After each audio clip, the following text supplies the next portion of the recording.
Hello, and welcome to Day 7.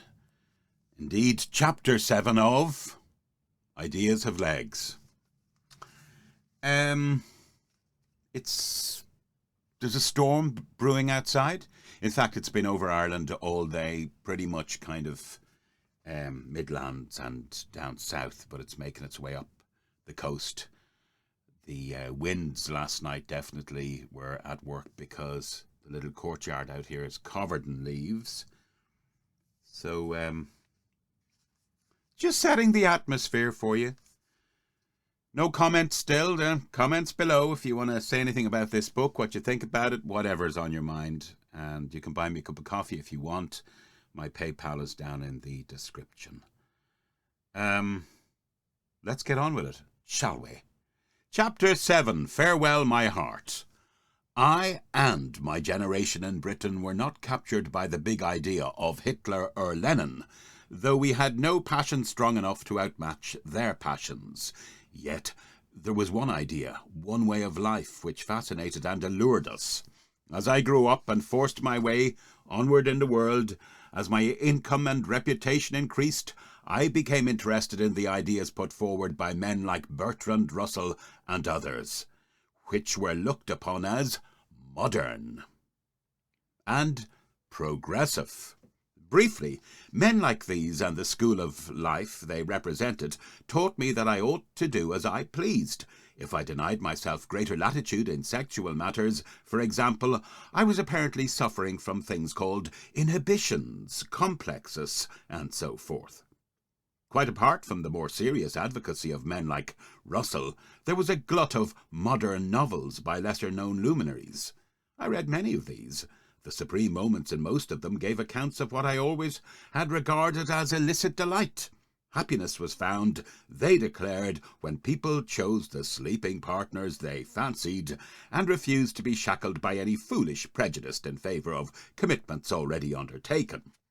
It is true that when I met the authors of these novels in the flesh, they themselves seemed far from happy, gross, haggard, or bitter, torn by an endless search for something just within sight, yet never within reach.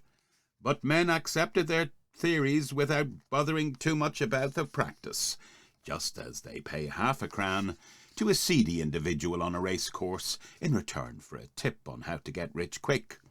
An old friend of mine, a man who at present holds a position of great responsibility in national life, gave me this advice. Peter, if you want to get on in the world, cut down on the drink and go in for the women. And while plenty of my friends neglected the first half of his advice, most of them adopted the second. I looked around at public life, at the world of big business, at the BBC, at Fleet Street. Many of the most successful people I knew seemed to be living this modern way. The privileged position held by the marriage contract in law at that time was ridiculed and attacked. The number of divorces in Britain had more than doubled. It was the trend of our interwar age. Pictures were given of an era in which life would be one prolonged and organized act of promiscuous love, while chemical babies were produced synthetically to shape color specification and order from laboratories. This sort of idea about sex was duplicated in European countries, where promiscuity and illegitimacy were encouraged for the sake of the birth rate. In Hitler's Germany, the Deutsche Textilarbeiter declared, "We esteem every girl who defies outmoded conventions and justifies herself in her child born out of wedlock," while Professor Ernst Bergmann said, "Fortunately, one boy of good race suffices for 20 girls, and the girls would gladly fulfill this demand were it not for the nonsensical so-called civilized idea of monogamous permanent marriage." It was the same sort of system as in Lenin's land, where, at one stage of Soviet development, a law was passed decreeing that one partner could divorce the other merely by sending a postcard saying he no longer desired to live with her. And when Madame Simonovich wrote in Pravda, "Our young people have certain principles, and those are governed by the belief that the nearer you approach the extreme and, as it were, the animal primitiveness in matters of sexual passion, the more communistic you are.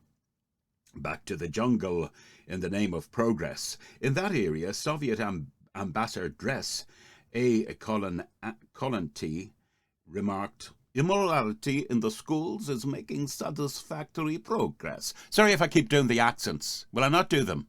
Let me know in the comments. I kind of like doing them. I balls them up sometimes, but each to their own. This modern idea that sex was merely a source of enjoyment and not a matter for restraint won my intellectual assent as I looked around me. Some of my friends were extreme in political affiliation.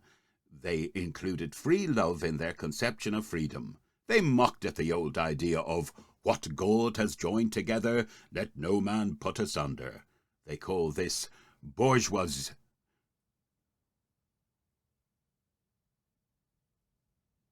Is it bourgeoisie or bourgeois? I'm going to go with bourgeois. They call this bourgeois morality. I was quite sure from the way they said it that there was one thing I did not wish to be. It was bourgeois, though I was not at that time quite certain what the word meant.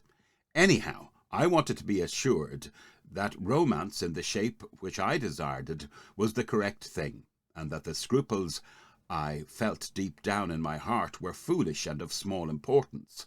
My extremist friends told me that my scruples were wrong and my desires were right, so naturally I became very attracted to this extremist political program. True, my daring in romance did not match my desires.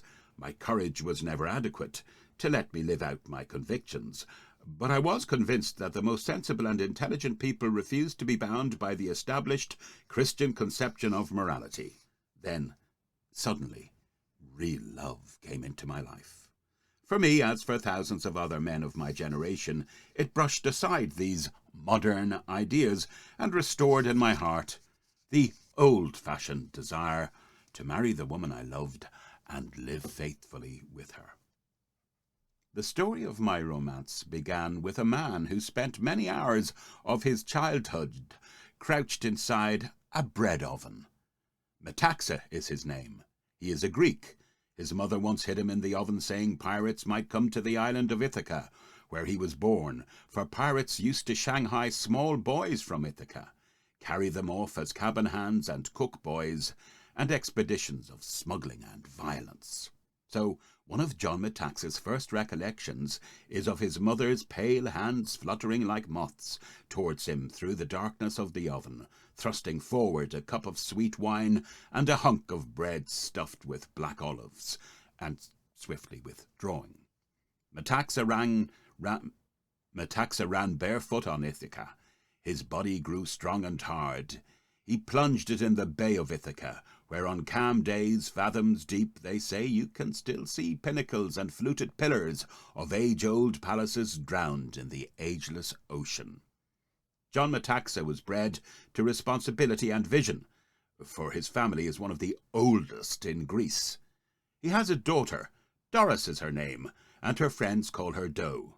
My eyes first saw her in Switzerland, and my heart told me to walk and talk with her also.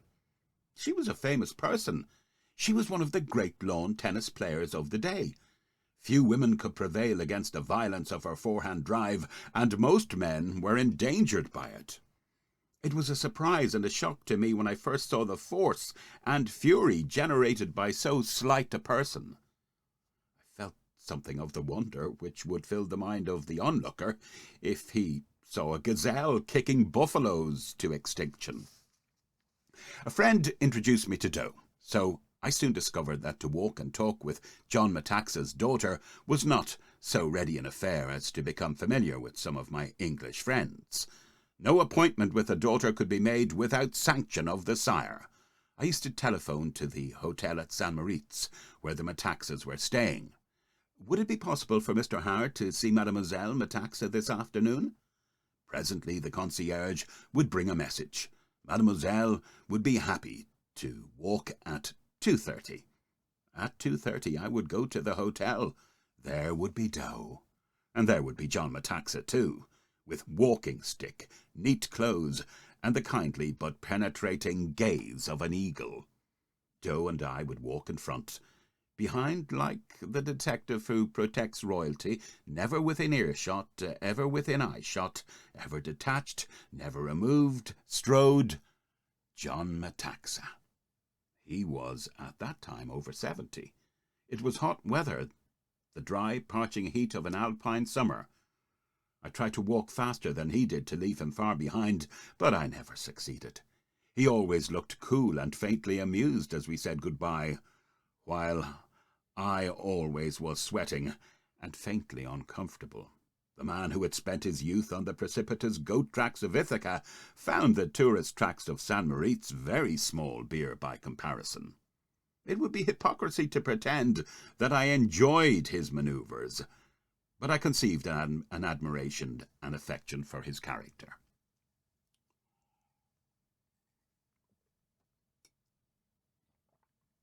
The Mataxas went to Paris. I was back in London, living hard and paying off Oxford debts. I wanted to see more of Doe, so I used to take a third-class weekend return ticket to Paris from London. I believed in those days it cost about 30 shillings. On Saturday night, I would leave St. Pancras, travel by train to Tilbury, and embark for Dunkirk. The third-class accommodation on those boats was adequate, but elementary. I spent most of the night on deck. I would arrive at Paris about 8 o'clock on Sunday morning. Then there was the business of getting to see Doe. She knew I was coming to Paris. Her father did not. I used to telephone to their hotel from the Restaurant Griffin, where the proprietor loved romance, even to the extent of once cashing a cheque for me. Mr. Howard finds himself in Paris for the day.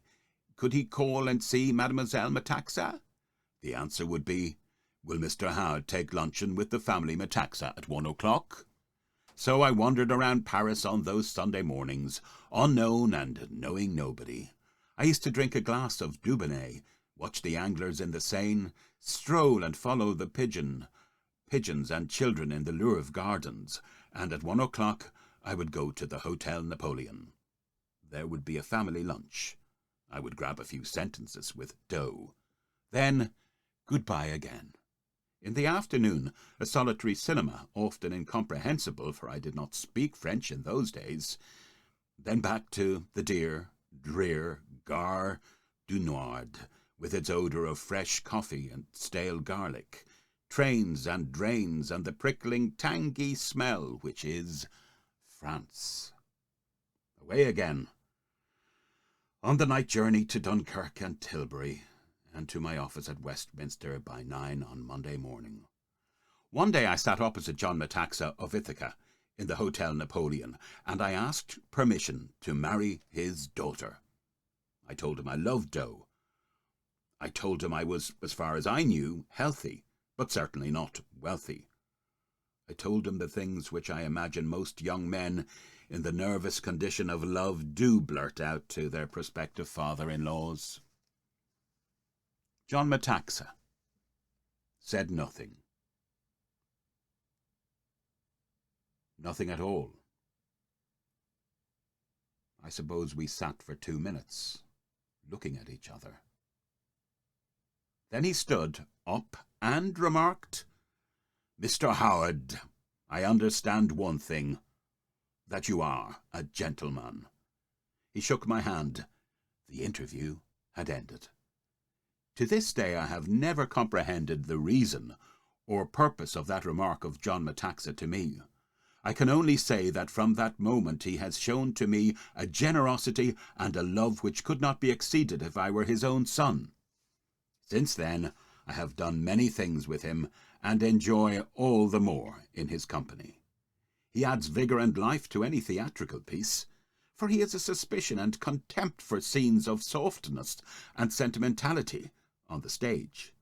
As the hero makes love to the heroine, you hear a crescendo of groans from John Mataxa.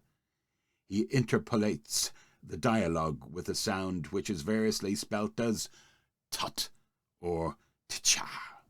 A gentle hiss or even a whistle has also been known to leave him. If, on the other hand, a scene pleases him, he will stand erect in his place, set his chin and shoulders square, and clap his hands high in the air with determination, while he looks around with a gaze which impels others to share his emotions. I have seen a London audience roused from apathy to enthusiasm by John Mataxa. Also, I have seen a London audience break into loud laughter at the wrong moment on account of Mataxa's groans and grimaces. He is a stern parent. When Doe plays tennis at Wimbledon, John Mataxa sits on the sideline. He carries sugar and slips lumps of it into her hand to regale her. Once Doe knew that her father planned to return to France with her on the day she got knocked out of the Wimbledon tournament. He was anxious to attend to some business in Marseille. Doe was eager to stay in England as long as possible. During the first round of the championship, when Doe had a match point against her, John Mataxa, on the sideline, produced the telegram form and, in the full view of Doe, who knew what he was doing, began to draft a message to his wife in France, saying that he and Doe would cross the Channel that night. Doe won that match. She won the finals of the event at Wimbledon that year and possesses the gold medal of a Wimbledon winner. Perhaps besides being a shrewd parent, John Mataxa is also a psychologist. He always laughs as if he felt he had some part in that victory. Certainly, he knows Doe from the arch of her skull to the arch of her feet. Doe's character, which is so big a part of this story of adventure, is fully displayed on the tennis court. I remember one match in particular. Doe was playing an opponent of front rank. She led 5 games to 4 and 40 love. Her opponent was serving.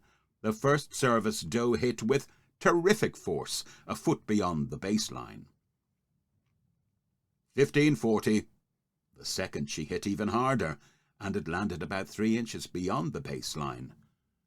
30-40. The third? She hit it as hard as I have ever seen a tennis ball hit. The ball looked elliptical as it travelled. The chalk flew up in a cloud from the corner where it landed. A perfect winner.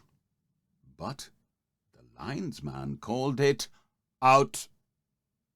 The umpire questioned him.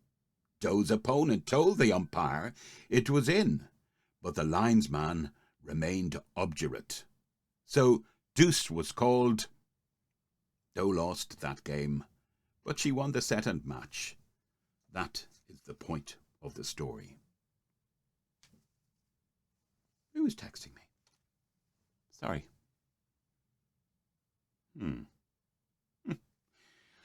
Okay, I've just been invited for coffee by a client. I like that. Some people sail more... Let's start again.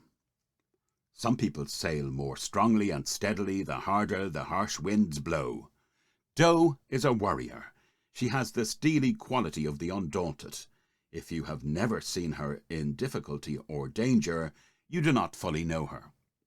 I have seen her in both, as I will tell. She has vividness coupled with warmth, and that is an exceedingly rare combination. I have been 5 times wed, 5 times to the altar in a 36-year span of living. It is only fair to add, for the delusion of the wise and the confusion of the ignorant, that each time it was the same girl who plodded with me through the ceremonies. So we can stake out a claim, which is unique within my experience, to be a quintuple couple. 5 times a husband and 5 times a wife. Doe and I finished this steeplechase of a marriage 12 years ago at Marseille, once at the English church, there, twice and at great length at the Greek church, once at the English consulate, and again at the French Mairie. I was so gay on the morning of the first day that I bowled Sue down the gutter of the Rue Saint-Jacques, and the little French children screamed and fought for them. The French Marie had a tricolour scarf so tightly reefed about his middle that his flesh swelled out top and bottom of it like twin waves of the ocean, with a trough between. His stomach bulged with every breath. It was a poignant spectacle, and the onlookers gasped and sweated in sympathy. He took 8.5 minutes to marry us. Then he got up steam and steered towards me to kiss my cheeks. He would have done so had I not, with British pride, outsailed him. At the Greek church, an unseen choir chanted from a gallery overhead. Young girls moved before us, scattering rosebuds and living orange blossoms at our feet, as thrice in a holy ritual we followed the bearded priests around the sanctuary. Over each head, Doe's and mine, a crown of wrought and delicate gold was held by friends, held at arm's length for 90 minutes without pause or respite. At the English church, where on the afternoon of the third day the ceremonies came to an end, I had lost all nervousness. By then, getting married was to me a commonplace and indeed an everyday affair. I sang "The Campbells Are Coming, tra-la-la" in an undertone to my best man as Doe and her father came up the aisle. We spent 2 days getting to England. That was our honeymoon. I remember the pigeons, living and rotund on the street by the Concord Gardens in Paris, and the thrushes, dead and roast on the spit in the café at Avignon. We ate them with thick black gravy and thick red wine. Arrival in England was an ordeal for Doe. Her life had been in France and her friends in England few. My mother wept when I left England before marriage. Doe's mother wept when she left France after marriage. It was with this salty background that Doe and I strode across the gangway onto the shore at Dover to savour the tang of life. The stars were tender to us, and the earth was warm. Doe and I were deeply in love, and have remained so to this day. Presently we discovered Doe was going to have a baby. It is the point in the married journey which so many novelists have employed their art to gild and adorn. What were my emotions? I was astonished. There is a feeling of wonder when things you have often heard about happen to you. But coupled with my feeling of astonishment was one of irritation and a tiny fear. The chief effect of the tidings was to give me a sense of impatience that something had now occurred which was beyond my control. Doe and I were happy as we were.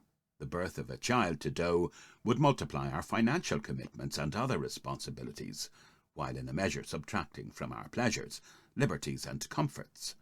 Marriage was, to me at least, an instrument of delight and satisfaction.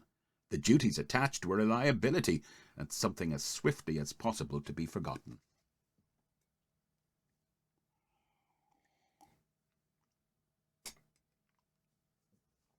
I wanted our child to be a boy, but I was anxious to spare Doe any disappointment on my behalf should a girl be born to us.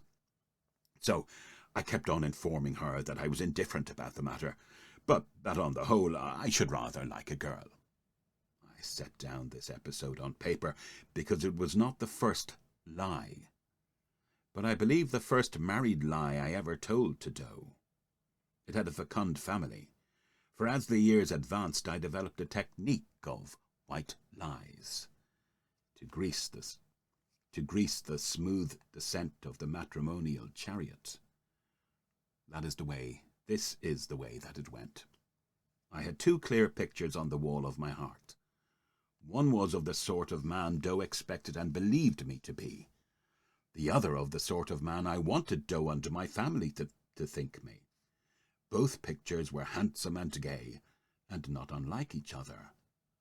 But alas, the sad part of the affair was this. Neither picture bore any accurate resemblance to the sort of man I was.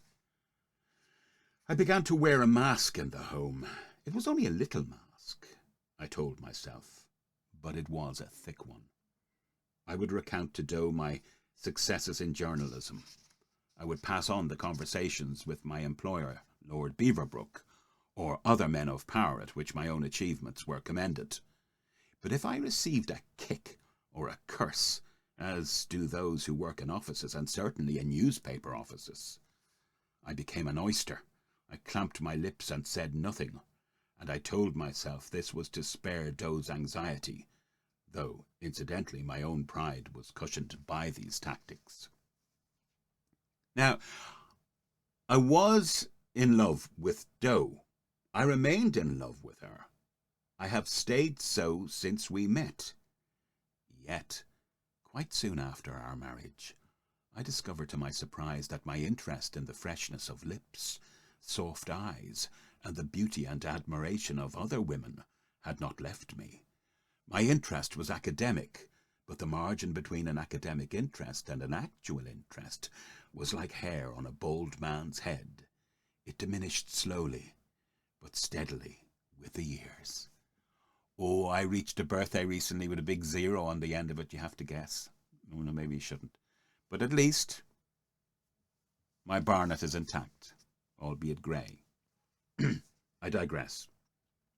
My old ideas that the conception of married fidelity was bourgeois returned to me. I told myself that there was a little harm in what I did, so long as Doe had no cause for grief. If she knew nothing, she could not feel sad on that account. In fact, as my married journey ran on, I found that the ideas propagated by gentlemen like Bertrand Russell were deep-rooted in my heart and desire.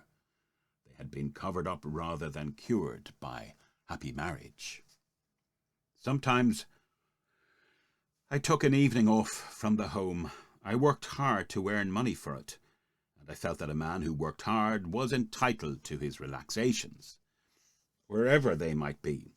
So, now and again, when I could have gone home, I would spend time dancing and drinking with the West End lassies and lads who shimmered and glimmered the hours and years away in the interwar period. Doe thought, or at least was told, that I was on newspaper work on such occasions, and indeed I did pick up gossip this way around the town. Naturally, the following evening I would return early, often bringing some small gift to Doe. I would devote myself entirely to her. We would go out together, perhaps to some cavernous cafe in Soho, to eat pungent, spiced continental dishes, to hear French talked and talked it together, to rejoice in the fun of each other's company. These were the best evenings of life. I found it hard to see while they lasted how I could ever want to spend them differently. And yet.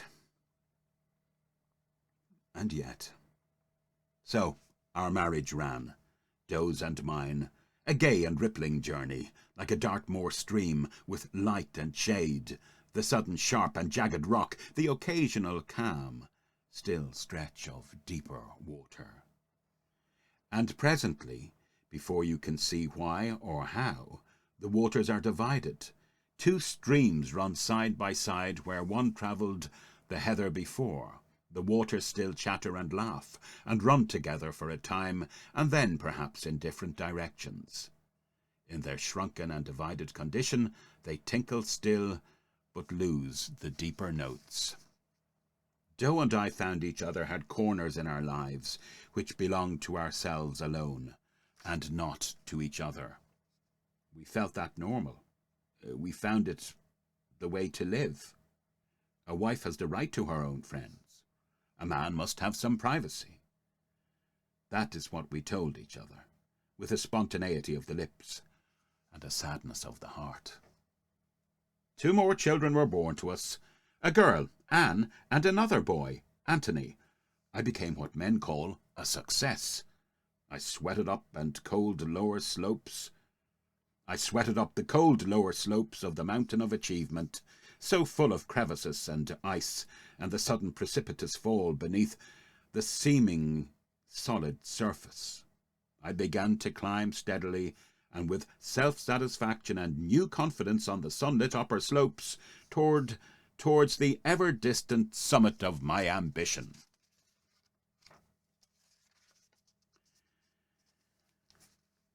Meanwhile, Philip, our eldest son, grew up. He was 4, then 5, then 6. And one day I looked at my son across the table of our home, and I knew he was a stranger. He, too, had his privacy, which neither I nor Doe could share. He had secrets he would not tell. I remember the incident of the apple, so small a thing, and yet so immense to us. In a small home, if someone takes a bite out of an apple on a plate, the grown-ups usually have an idea who that someone is. "Philip," said Doe, "did you bite that apple?" "No, Mummy, I didn't," said Philip, those brown eyes scanning us both with so direct a gaze of determination and defiance. The look I often had seen staring back at me from the mirror as I shaved in the mornings and threw over my shoulder to Doe my own account of the occupations of the evening before. Philip told us a lie about the apple. He knew it was a lie. He knew it was a lie. Well, we knew it was a lie. He knew it was a lie, okay? Get it right, Mark. It was the first time Philip ever put on his mask in our home. How to deal with it? Neither Doe nor I had the smallest idea. We told each other that it was the natural thing for children to lie to their parents in that sort of way. We remembered lies we ourselves had told in childhood. But I had things which seemed of more importance and interest to me than the question of Philip's lie about the apple. I might not have had any answer to that, but I had the ear of millions for my political pronouncements, and with a sigh of relief I made my way to Fleet Street, brooding over the form and savouring the phrases which I should use to scold the tale of some statesman who had deceived the public, or to denounce a falsehood uttered by one of the latter-day revolutionaries of Europe. Boys and girls, I have mentioned it before. If you want to buy me coffee like that customer of mine, I will ring my ding-a-ling for you and make a big fanfare about it if you like. And my PayPal's on the description. I'm not that desperate, but it's nice to be rewarded for narration of sorts. Take care, 'cause I care.